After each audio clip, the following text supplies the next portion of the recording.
사랑하는 성도 여러분, 주일을 맞이하여 주님의 이름으로 인사드립니다. 오늘 우리가 은혜 받을 말씀의 주제는 내 믿음은 어디에 있느냐? 입니다. 이 질문, 어디서 들어본 것 같으신가요? 네, 맞습니다.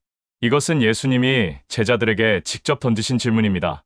마가복음 4장 35절부터 41절 사이 갈릴리 바다에서의 그 사건, 기억하십니까?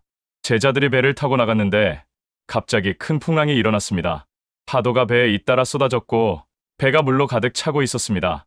그런데 예수님은 배 뒤에서 베개를 베고 주무시고 있었습니다. 마침내 절박한 제자들이 예수님을 깨웠습니다. 그리고 예수님이 일어나서 바람을 꾸짖으시고 바다에 말씀하셨습니다. 잠잠하라, 고요하라. 그러자 바람이 멈추고 큰 잔잔함이 있었습니다. 그 다음 예수님이 제자들에게 물으셨습니다. 너희 믿음이 어디 있느냐?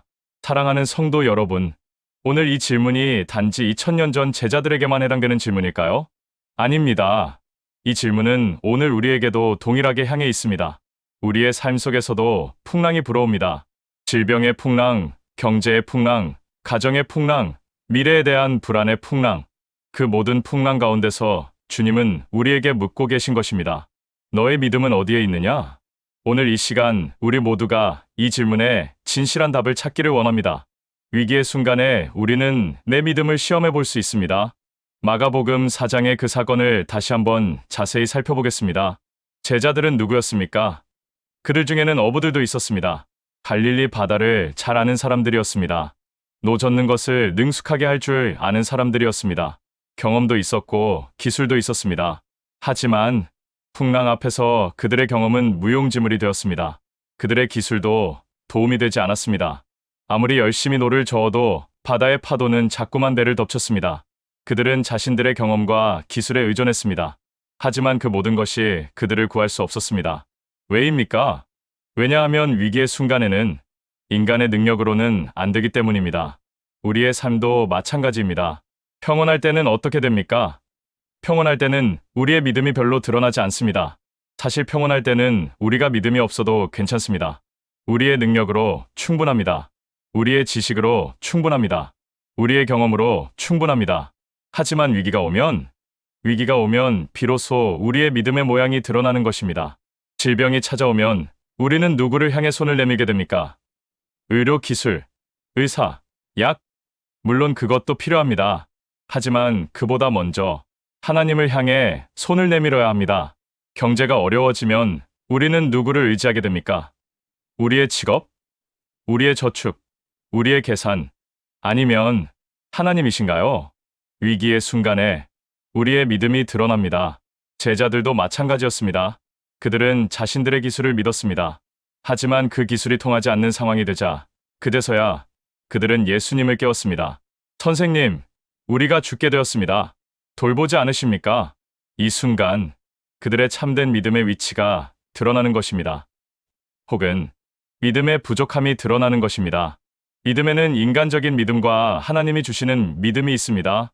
사랑하는 성도 여러분, 우리가 깨달아야 할 매우 중요한 진리가 있습니다.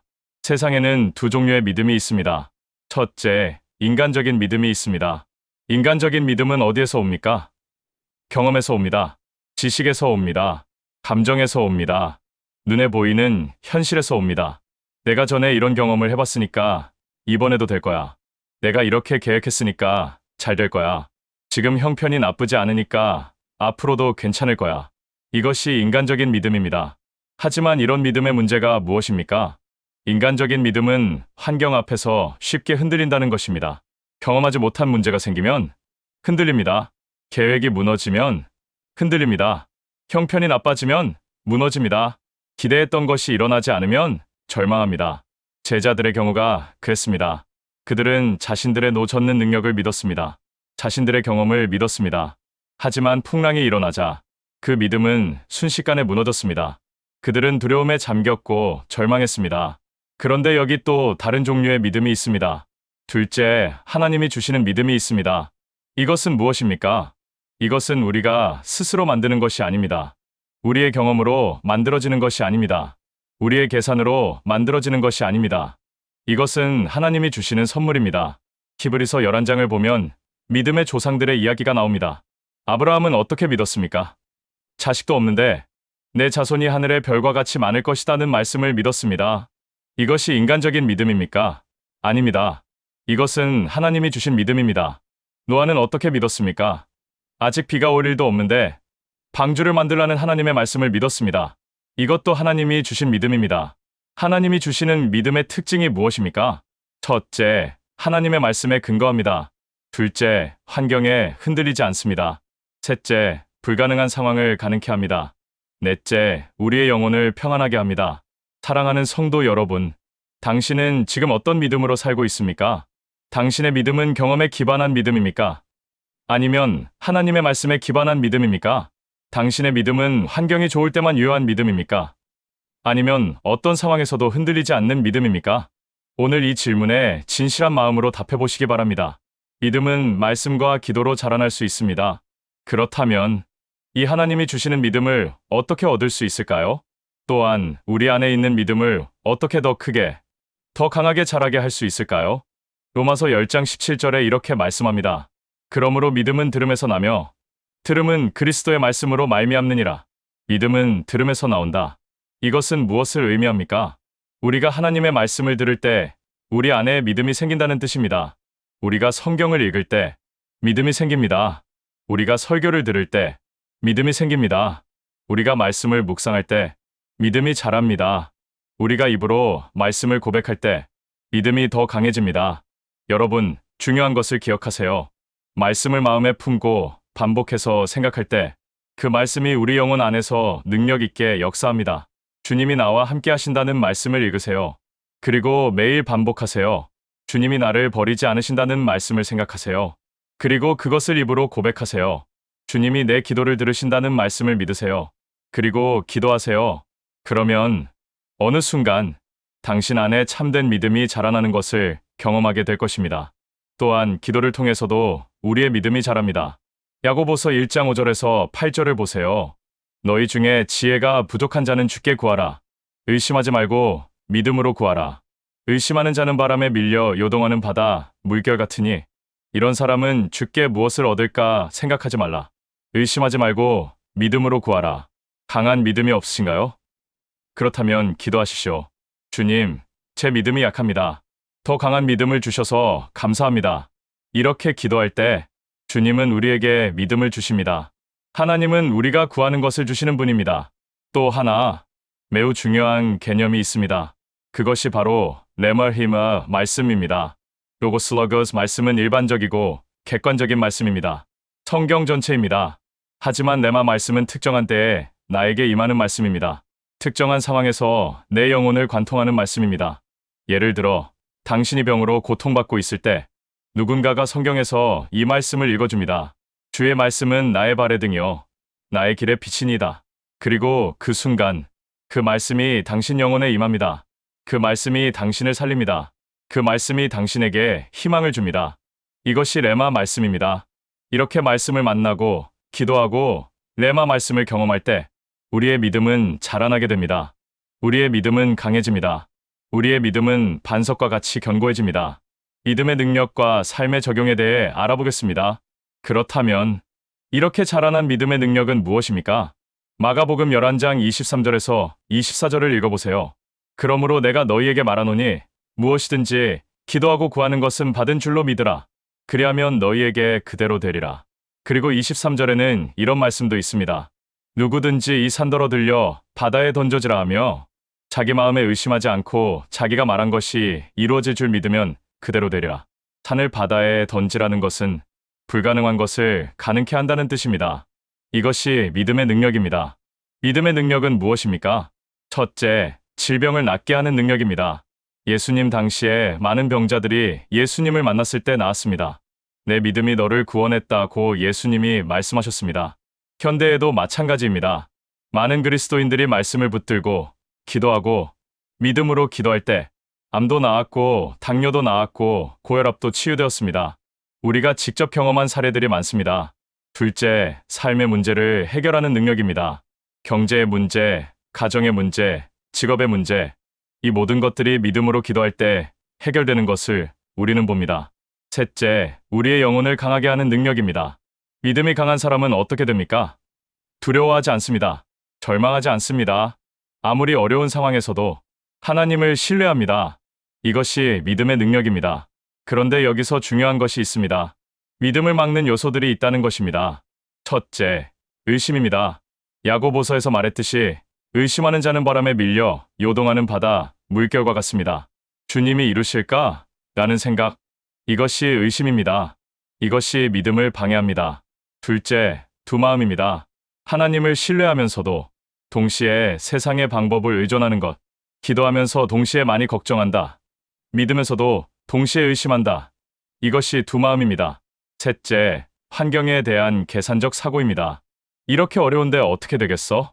이런 형편으로 어떻게 가능하겠어? 이런 생각들이 우리의 믿음을 막습니다. 네 번째, 매우 중요한 것이 있습니다. 믿음과 순종의 관계입니다. 믿음은 순종으로 증명됩니다. 예를 들어 하나님이 헌금하라고 하실 때 당신이 정말 믿음으로 헌금하신가요? 아니면 이렇게 적은 월급에 어떻게? 라고 생각하면서 순종하지 않으신가요? 하나님이 이 일을 하라고 하실 때 당신이 정말 하나님을 신뢰하고 순종하시나요? 아니면 이건 실패할 거야 라고 생각하면서 회피하시나요? 진정한 믿음은 순종으로 나타납니다. 그리고 그 순종 가운데서 우리의 믿음이 성숙되고 더욱 강해집니다. 이제 여러분은 결단하셔야 합니다. 사랑하는 성도 여러분, 오늘 우리가 함께 생각해본 이 질문을 다시 한번 마주치고 싶습니다. 내 믿음은 어디에 있느냐? 당신의 믿음은 어디에 있습니까? 당신의 믿음은 당신의 경험 속에 있습니까? 당신의 믿음은 당신의 계산과 계획 속에 있습니까? 당신의 믿음은 당신이 볼 수 있는 것, 만질 수 있는 것 속에 있습니까? 아니면 당신의 믿음은 예수님 안에 있습니까? 당신의 믿음은 하나님의 말씀 위에 세워져 있습니까? 오늘 이 순간 많은 분들이 당신의 믿음을 되돌아봐야 할 것 같습니다. 만약에 당신의 믿음이 인간적인 영역에 있었다면 이 시간에 그 믿음을 돌이켜 주시기 바랍니다. 예수님께 돌아가세요. 주님, 지금까지 저는 제 경험을 믿었습니다. 제 계획을 믿었습니다. 제 능력을 믿었습니다. 하지만 주님, 이제는 알겠습니다. 이 모든 것은 한계가 있습니다.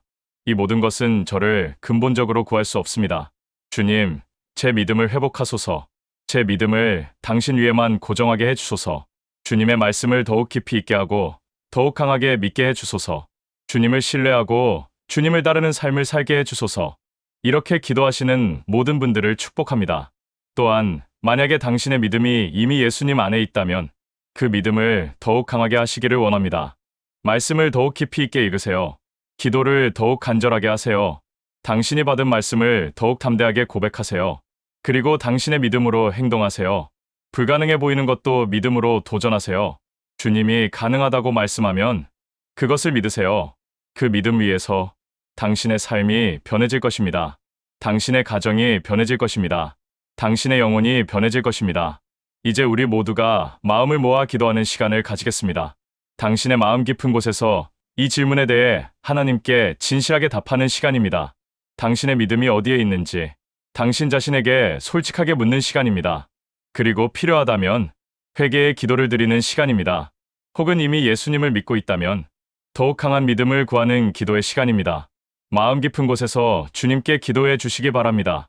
다 함께 기도하겠습니다. 하나님 아버지시여, 감사합니다. 오늘 이 말씀을 통해 우리의 믿음을 돌아보게 하신 것을 감사드립니다.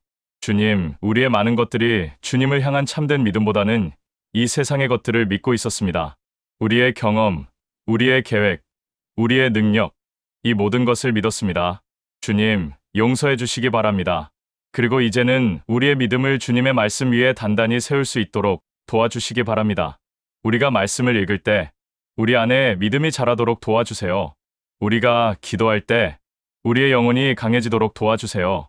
우리가 현실 앞에 마주칠 때 의심하지 말고 믿음으로 주님을 따를 수 있도록 도와주세요. 예수님의 이름으로 기도합니다. 아멘.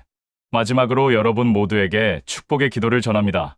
하나님이 당신의 믿음을 축복하시고 하나님이 당신의 기도를 들으시고 하나님이 당신의 순종을 영광스럽게 하시고 하나님이 당신의 삶 속에서 불가능한 것을 가능케 하시며 하나님이 당신의 영혼을 깊은 평안 속에 두시기 원합니다. 주의 은총이 여러분과 함께 하시기 원합니다. 감사합니다. 축도로 예배를 마치겠습니다.